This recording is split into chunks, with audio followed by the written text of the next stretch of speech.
At long last, the adventure finally begins. The reboot of the long-running Trails franchise is upon us. Step into the shoes of Estelle and Joshua as they embark on a journey all across the kingdom of the world. Along the way, they create and foster friendships, discover new lands, grow in skill and character as members of the Bracer Guild. As Estelle and Joshua perform their duties as bracers, they slowly unravel a sinister plot that threatens the peace and stability of Liberal. Together with their comrades, the duo set out on a quest to aid those in need, rediscover themselves, and save the kingdom from peril. Experience the triumphant remake and return of a cult classic. Welcome to Trails in the Sky, first chapter. Finally, I am part of the Trails Club. For the longest time, people have been telling me, Gray, you have to get into the Trails games. There's a lot of them, but they're very well worth playing. And my answer has always been, yeah, I will, or yeah, I'm going to try. But probably like many others, I fell into the usual traps. There are so many games, where do I even begin? If I wanted to start from the beginning, I think it can be daunting because of the dated visuals and mechanics. But if I don't start from the beginning, I feel like I'm missing out, and so on and so forth. Simply put, there are so many variables to think about. It can be very overwhelming for a newcomer to enter the franchise. But now, without a shadow of a doubt, that has finally been resolved. Obviously, I was able to get into this remake of the game that started it all, and it is easily the best game I have played for the year. So once again, to those who recommended me to get into another one of their favorite JRPG franchises, thank you. I have absolutely no regrets playing this game, and I enjoyed every moment of it. So as a newcomer to the series, let me tell you why Trails in the Sky First Chapter is excellent and a must-play for any JRPG fan. The story of the Trails series takes place in the continent of Zemuria, and it all begins in the country of Liberl for Trails in the Sky First Chapter. It all originates with Estelle Bright and her adopted brother Joshua, who has also been given the Bright family name. The pair grew up together for 5 years, and at the age of 16, took up the mantle to become a bracer just like their father Cassius Bright. Bracers are in essence mercenaries who protect the citizens and the peace in the kingdom while also performing various tasks such as slaying monsters, retrieving items, repairing infrastructure, and many other responsibilities that ultimately make people's lives better. And due to the unfolding of events, Estelle and Joshua end up leaving their hometown of Roland to travel all across Liberl, thus marking the start of a long journey. I emphasize the game world because I wanted to highlight how richly developed it is. The game excels in making you feel small in a very big world. And I mean this in the most positive way. Throughout my experience playing various JRPGs, I don't think I experienced a game world as vast as the Trail series. And thinking about it now, it makes sense why there are so many games. In the context of the narrative and story of Trails in the Sky First Chapter, it really takes its time in fleshing out the world, the characters, and the roles within it. One of the best features of the game, which I don't think can be rivaled by even the likes of Final Fantasy, is how well Falcom presents and executes how vast the continent of Zemuria really is. Unlike most other JRPGs, Trails in the Sky First Chapter's narrative is intentionally designed to be very slow.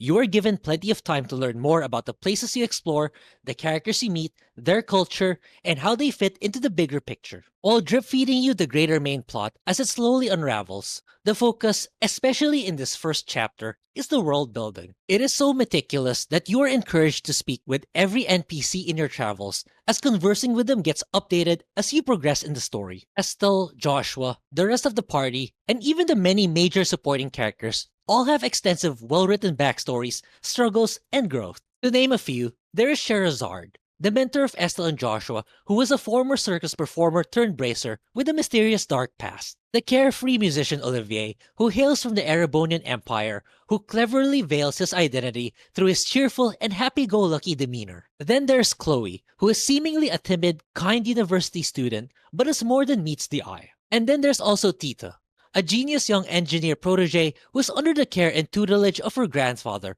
because her parents are working in foreign lands. In a nutshell, the characters in the game are well written with relatable tales, strengths and weaknesses that you could not help but want to know more about. The writing had a clear vision from the start, because the supporting party members are not always available in your entire playthrough the moment that you recruit them. Unlike the majority of JRPGs, where party members temporarily leave your party for a couple of hours at most, Trails in the Sky First Chapter stays faithful to its storytelling by having party members in your party leave for a long, if not a good majority of the game, because it makes sense story-wise, and again, to be faithful to the intended vision. So with that said, the story's lens is mostly focused on Estelle and Joshua, as they are the only two characters that you consistently get to play for the entire game. And I have to say that the dynamic between the two characters is well done. You have Estelle, who is more of the aggressor type, but often reckless, while Joshua, on the other hand, is more stoic and tactical, who keeps Estelle in check, which results in the two of them complementing and supporting each other throughout the story. Looking at the game now that I have finished it, I do think that the original Trails in the Sky trilogy, story-wise, was very much ahead of its time.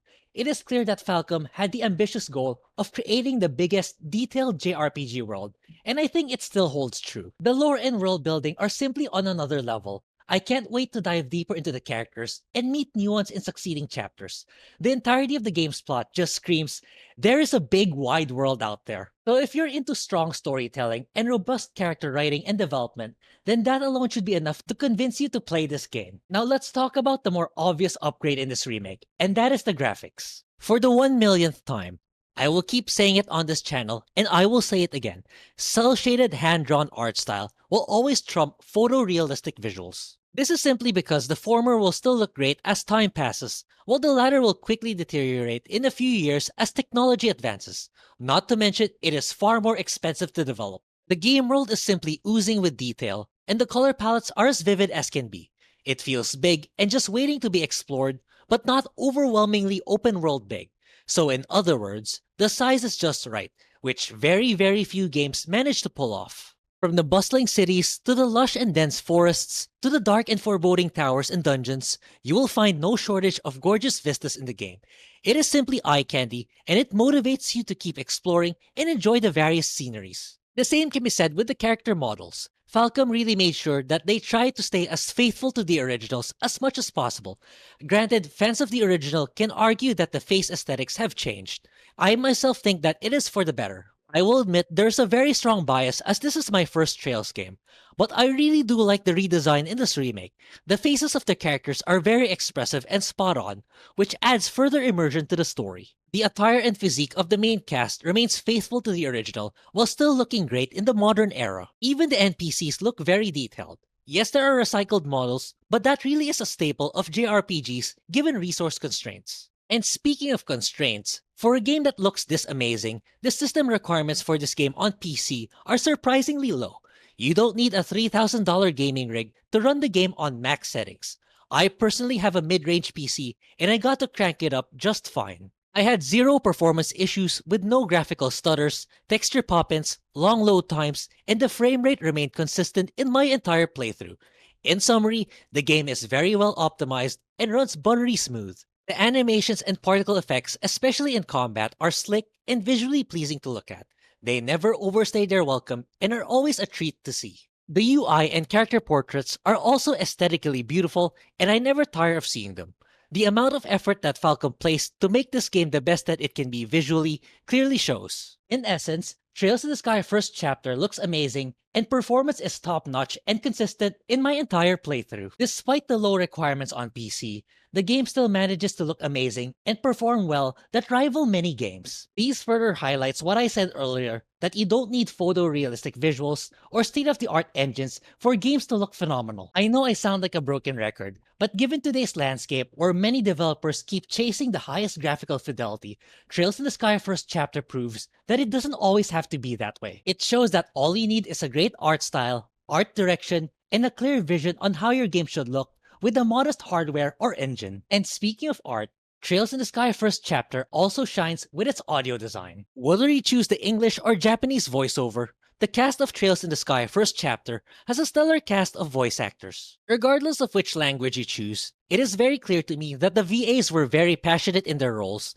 and really wanted to bring out the most with the characters they play and bring them to life. Not once did I feel that the voice acting was lackluster, and I enjoyed every moment of the voice dialogue.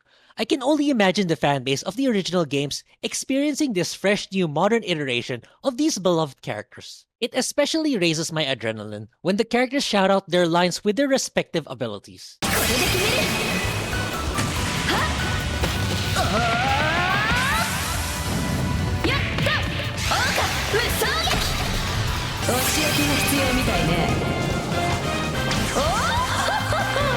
それそれそれそれ終わりよ While I did try out both English and Japanese voiceovers in the beginning, I opted to stick with the Japanese early on until the end of the game for a more authentic experience. Not to discredit or diminish English voice actors, as they also did great. It was more of just a personal preference, especially during cutscenes where I had to read the subtitles because I don't understand Japanese. Again, either way, you can't go wrong, as both the English and Japanese voice actors did a great job in portraying their respective characters. Now let's talk about the other major component of audio design, and that is the soundtrack. I mean, what else can I say about it? As we have come to expect from Falcom, they've knocked it out of the park. Whether you are exploring towns or dungeons, fighting epic battles, and everything else in between, it will always be complemented by excellent music to greatly add to the immersion. When exploring a new city, the light-hearted, high-spirit, whimsical soundtrack set in, making it livelier and motivating to navigate. The cutscenes, whether it is a cheerful, funny conversation or a high-velocity, intense discussion, the soundtrack is always at its best and most appropriate. The sound effects are also top-notch that sound great and satisfying, especially when landing attacks to enemies. It makes you feel truly empowered whenever you strike and deal the finishing blow. Unlike many JRPG studios nowadays, whenever I play a Falcom game, I somehow reminisce of the older times of JRPG soundtracks. I know it sounds a bit vague, or perhaps I lack the vocabulary to properly explain music terminologies, but whenever I hear Falcom soundtrack in the games, it feels authentically a JRPG, or at least an old school one, in comparison to many modern games in the genre. It's really tough to put into words, but somehow, because of the modernization of games, JRPGs have lost their identity through its visuals and also the soundtracks. Let me know in the comments if you really don't get it or I articulated it incorrectly. Anyway, long story short, the audio design of Trails in the Sky first chapter is great. Soundtrack, voice acting, and sound effects, all great. Alright, with the story, visuals, and audio now done, we still have one more important thing to talk about, and that is of course the gameplay. Given the title of this video and my channel content, you already know my verdict, and it is really fun. I saved this one for last because I have a lot of technicalities to explain, especially for those on the fence if this game is for them. But if you have made it this far into the video and you're just a little bit of a JRPG fan, just go for it. It is absolutely a no-brainer. I can't imagine you not appreciating this, at least to a certain extent. Let's begin with the exploration, since I touched on this a little bit earlier already. As I mentioned previously, Trails in the Sky first chapter encourages you to take your time in immersing and learning more about the game world, as I am certain that they have included a lot of quality of life improvements in comparison to the original games. It is now much easier and far more fulfilling to navigate and complete the numerous quests in the game. The most obvious one is that your objectives, whether it is the primary or optional ones, are now marked on your map in the form of exclamation points. It shows the exact location on where you need to go and how far are you from it. Red exclamation points are your story objectives, green ones are the Bracer Guild and optional quests, and blue ones give you papers or books that expound the story and game world. To make it even more convenient, you can fast travel to various points within and outside of town, provided you have explored or found them. Need to travel to a checkpoint where a monster slaying objective is located? Done in a few button presses. Do you need to travel to a general store on the other side of town? Fire up your map and let the game do the legwork for you. Treasure chests and other loot are also easy to retrieve. As long as you're within their proximity outside of town, you'll be able to find them very easily. It is so straightforward that the only time you will actually miss them is if you do not open your map or even outright just intentionally missing them. While exploring villages or cities, the map just straight up tells you if there's loot in an alleyway or the second floor of a house. I also mentioned earlier that you are encouraged to speak with all the NPCs to flesh out the story in the game, which is now very easy to monitor as well. In this remake, you can determine which NPC you have not talked to or has something new to say through the map. Those marked in yellow are the ones who have new dialogue, and you talk to them twice to get everything they want to tell you. This then subsequently turns to gray if an NPC has said everything he or she wanted to say. I know this might be very minor, but I wanted to highlight how much attention to details Falcom is in making this a truly immersive experience, leveraging all the quality of life features introduced over the years in the history of JRPGs. And these are the many upgrades in this remake that make exploration a breeze and fun to do. Like I said earlier, the maps are big enough to explore for quite a while, but at the same time, they don't feel too bloated or artificial to pad out the game length like open world games. The number of optional quests in the game are just right, and many of them enrich the main story. It never feels excessive, and it's very motivating to finish all of them. And that to me as a working adult is a double thumbs up for respecting player time. Provide the most fun with the game without the inconvenience and faff. Now finally, we reach the most crucial part. And that is, of course, the combat. For the benefit of those new to the franchise like I was, I will do my best to break down all the mechanics in an easy and digestible manner. Trails in the Sky First Chapter is mainly a turn-based combat JRPG, but it does have action combat pulled from Trails Through Daybreak, and even copied by Atlas's Metaphor ReFantasio. Enemies are visible in the field when exploring, but instead of just running to them to trigger combat, you have the option to perform a normal attack or a craft attack, which is stronger but can only be used twice in a row depending on your gauge. But this gauge can very quickly be refilled provided you land sufficient normal attacks or you perfectly dodge an enemy attack. Keep in mind that this is still the exploration phase and you have not yet triggered the actual turn-based combat. To put it simply, instead of triggering the turn-based combat right away, you have the option to play as either an action JRPG where you attack the opponent until you drain their HP to 0, or attack them until they're stunned, and then trigger the turn-based battle to give yourself a head start. The bottom of an opponent's HP is their stun gauge, which fills up as you attack them. You can either keep striking until you manage to bring their HP down to 0, or you can fill up the stun gauge and then trigger the turn-based battle. Also be wary that if the enemy manages to deal critical damage to you during exploration, they will be the ones to trigger the turn-based battle, with them having the head start. This I believe will be the staple for many JRPGs, because it gives players the freedom of choice on how they want to play the game. Keep in mind though that this hybrid approach is limited to regular enemies on the field. Story-based and optional bosses will be fought purely turn-based without offering you a chance to have a head start, which is for the best so that players are really challenged for these major fights. Based on experience, the optimal way of playing is to try to stun as many opponents as you can in exploration at the same time, and then trigger the turn-based combat. This for me is the quickest way to defeat them, while also filling up your Brave Gauge and CP. In turn-based combat, you will monitor multiple resources of your party, their HP, EP, which is your mana pool, CP, which is needed for a character to execute their personal abilities called crafts, the Brave Gauge, and also the turn sequence located at the left side of the screen. The Brave Gauge is a resource for you to execute a Brave attack that is divided into 5 bars.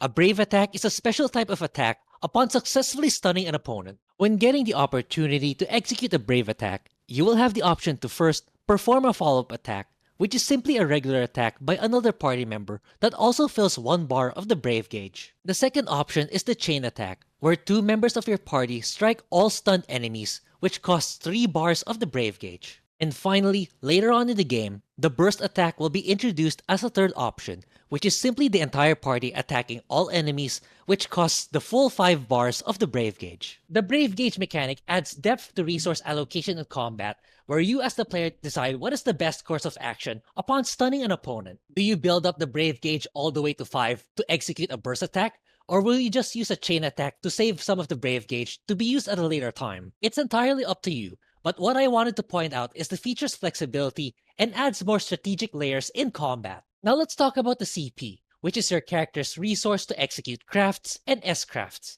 which also has its own nuances and intricacies. The CP is your character's ability to use their personal skills called crafts, with a maximum quantity of 200. CP is filled up in various ways, such as sleeping at the inn, attacking an opponent, getting hit by an opponent, and many more.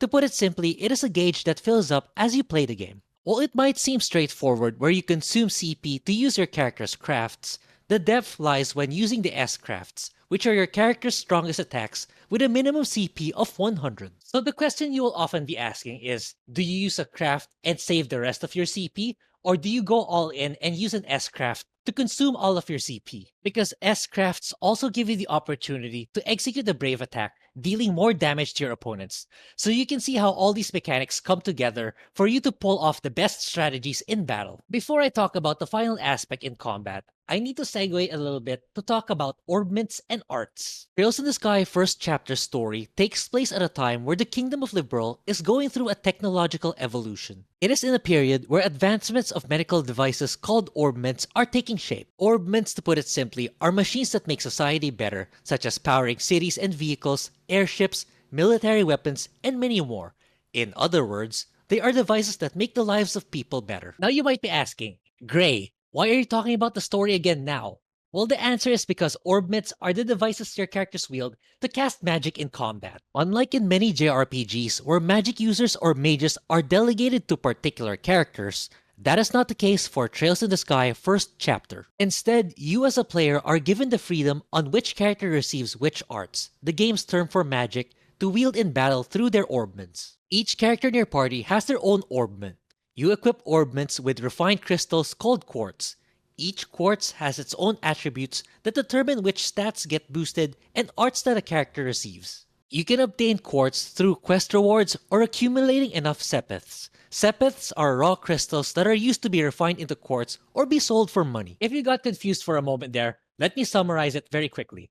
Orbments are devices that are powered by quartz, and to get quartz, you need to acquire sepith and refine them. So again, sepiths are raw crystals that will be refined into quartz, and quartz are installed into orbments for them to function. So going back to customizing your party's arts, it all boils down to which quartz you equip to each party member's orbment. Are there optimal builds? Very likely, but in my playthrough, I opted to just allocate the quartz based on what I felt was best. My recommendation is to have each party member have all the elements to take advantage of enemy elemental weaknesses, and for your entire party to have healing arts, which are definitely useful, especially in the late game. So the arts, combined with the brave attacks and crafts, are already a lot to consider in combat. But you also need to take into account the proximity, range, and turn sequence of your party and opponents. Trails in the Sky First Chapter puts heavy emphasis on how close and how far your party and enemies are from one another. Oftentimes, your decision gives you benefits but also comes at a cost. For example, if two of your party members are close to one another, they can support each other in many ways, such as one party member guarding another to reduce damage taken from an enemy attack by as much as 90%. Or one party's arts can be made more potent through the support of another, or sometimes even dealing an additional attack to deal a finishing blow. But the downside of your party being near one another is that enemy abilities that have an area of attack will very likely affect all within the area instead of just one party member had they been further apart. As for the turn sequence, which again can be found on the left side, that sequence can change depending if you stun an enemy, apply a status effect, or if you receive one, or depending on how powerful of an art you are casting. The more powerful the art, the more likely that an opponent may take their turn first before you manage to cast the art. The same can be said with crafts and S-crafts. Some crafts are more powerful than others, but are usually lower in range. So for example, do you use a weaker S-craft and target 3 enemies, or do you use a stronger S-craft, but it can only reach 2 enemies? That is why range and proximity are huge factors in your strategic thinking. If you feel that you have information overload, don't worry.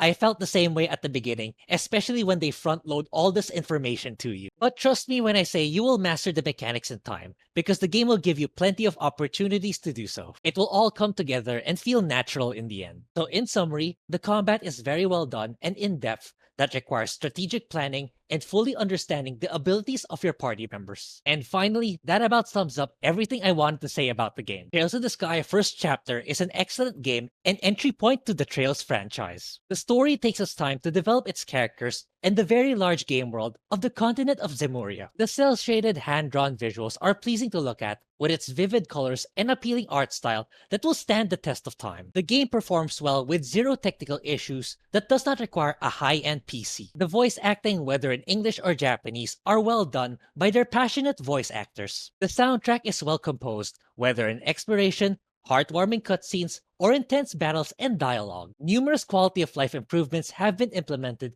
making exploration as fun as possible without feeling bloated or excessive. The action turn-based hybrid combat is brilliant, intense, and requires in-depth strategic planning that is very fulfilling and fun to play. Trails in the Sky First Chapter, personally, is Falcom's magnum opus. It is definitely the best game that I have played from them, and is very likely my game of the year. Consider me a fan of the franchise, and I can't wait for the second chapter, as that ending really left me hanging. And that concludes this video. Thank you for watching, and do consider subscribing if you've enjoyed the content. Happy JRPG gaming, and I will see you next time.